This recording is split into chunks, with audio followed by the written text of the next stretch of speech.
guys, this is Dreyer, and I am back on base. Welcome back to another episode of the Jim on Base Show. We're back at Lake Tahoe with the great Dreyer, and you're not a stranger here. This is how many times is this for you? I think this is 7 now. Wow. Yeah. Good streak. It's a good streak. Most of those I was pregnant, so it's nice to play not pregnant. Yeah, I guess it kind of weighs you down, right? Literally. And is this still a getaway? Like, did the kids come with you, or how do you do it? We brought them 1 year, and it's a lot to play golf in the heat all day. All you want to do is go back to the tent, have a couple drinks, reconnect with your friends. And when you have the kids, like, you got to go swimming, you got to do things. So they now go up to Boston. Okay. They're with the in-laws, and we're here. Yeah, it's kind of hard to park the minivan up here, I think, right? Exactly, yeah. I don't want to drive it all the way out here. Well, you spoke on Boston there. I saw somewhat recently you and the family threw out the first pitch, right? So it looked pretty cool. Oh my gosh, it was Celiac Awareness Night at Fenway Park, and my oldest has celiac disease. So that's why we were invited, and as long as we were doing a whole story about it, they're like, do you want to throw out the first pitch? And I'm like, well, sure, Calvin can, right? Like, he's a huge baseball fan, a huge Red Sox fan. And then right at the last moment, they're like, well, you'll go out there with them. You know, kind of helps with the nerves. And I was like, wait, I got to do this too? So then I got really nervous, but it was the moment of a lifetime, and to share it with Calvin was so special. Yeah, and you guys, I think you all had your Red Sox gear on too, and there's some good Red Sox in the tournament. I know, it's so cool. I mean, this is where we met Tim Wakefield. You know, all those years ago, we became so close. This tournament just brings people together. You know, it's like an adult summer camp. You look forward to seeing and reconnecting with your friends, and we became such good friends with him, friends with Derek Lowe and Kevin Millar. You know, it's just like, it's incredible the people you get to meet through this event.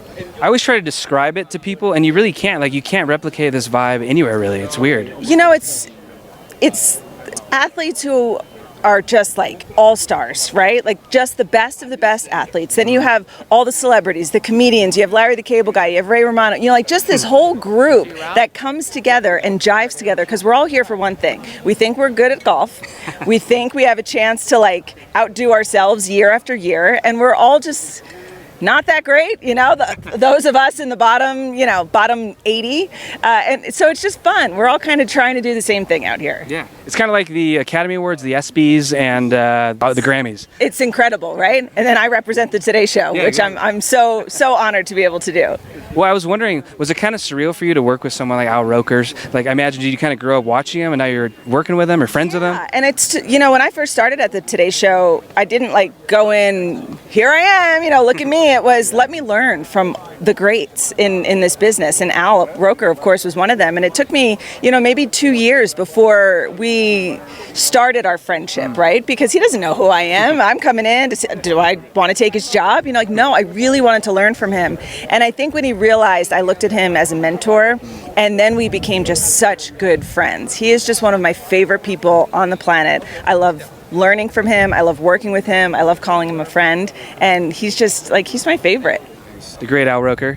Of course. And since you are a mom, you know, you wear multiple hats. You're always like cooking, doing things with your kids on social media. Do they watch your show, or do they kind of learn from you, or do they like other shows? That's a good question. I want them to watch all of my shows, right? I mean, there's Earth Odyssey. It's a family-friendly program that I want them to watch.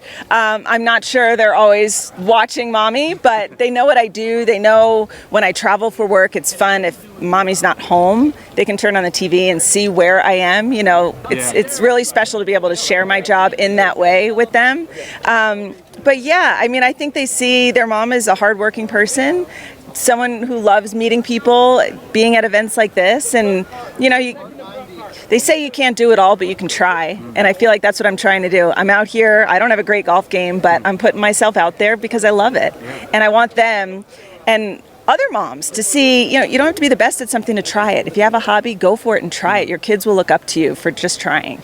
Well, you say you're out here golfing all day. It's hot out. Then you have early broadcasts too, right? You're up at like probably 4 or 3:30 in the morning. Tomorrow morning, I just was told our first on-camera tease is 4:30 in the morning, local time. So it is a little early, but Carson Daly's doing it with me. So there's always someone to commiserate with, and Carson drew the short straw.